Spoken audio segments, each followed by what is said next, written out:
क्या हो रहा है नेपाल में? एक छोटा सा शांत देश आज अचानक से आग की लपटों में कैसे झुलस गया?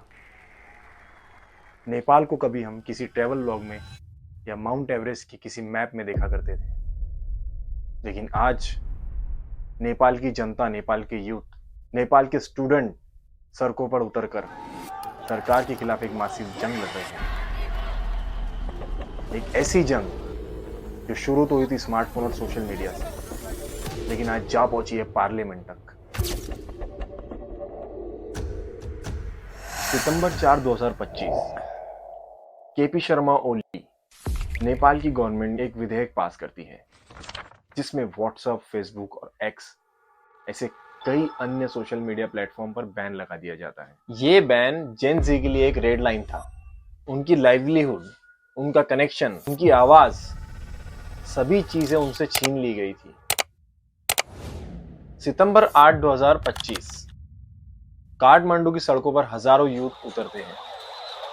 शुरुआत के कुछ वक्त में प्रोटेस्ट बहुत ही पीसफुल था, पर कुछ समय बाद गवर्नमेंट के ऑर्डर से पुलिस राउंड फायर करने लगती है। क्लैश में 74 से ज्यादा लोग मारे जाते हैं, जिसमें से मैक्सिमम नंबर स्टूडेंट्स का होता है। 9 सितंबर 2025 को मासिव प्रेशर के बाद prime minister KP Sharma Oli को अपना रेजिग्नेशन देना पड़ता है।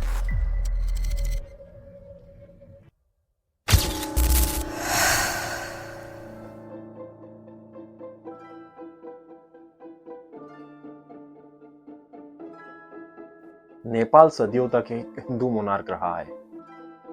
साल 1990 में नेपाल में एक डेमोक्रेटिक मूवमेंट चलाया गया, जिसकी तहत राजाओं की पावर कम कर दी गई।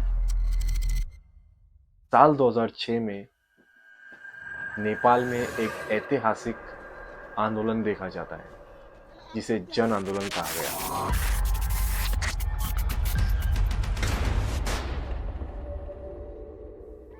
और इस आंदोलन ने नेपाल की आज की इमेज पलट कर रख दी। इस आंदोलन में नेपाल को रिपब्लिक बनाया गया, कॉन्स्टिट्यूशन की नींव रखी गई।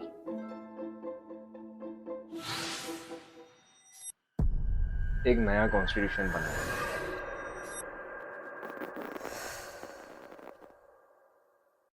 क्या नेपाल के जेनजी रिवॉल्यूशन का इम्पैक्ट इंडिया के लद्दाख और कर्नाटक प्रोटेस्ट पर पड़ा है?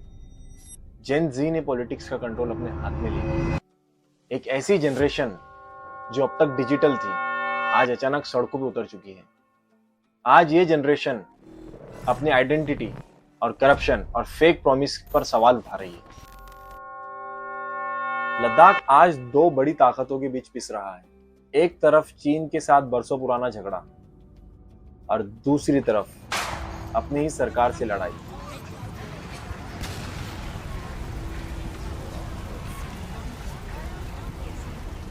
ये एक शांत डेमोक्रेटिक स्ट्रगल है जो अपनी ही आइडेंटिटी और हक के लिए है। कहानी की शुरुआत होती है साल 2019 में, जब जम्मू और कश्मीर को बायफर्केट किया जाता है।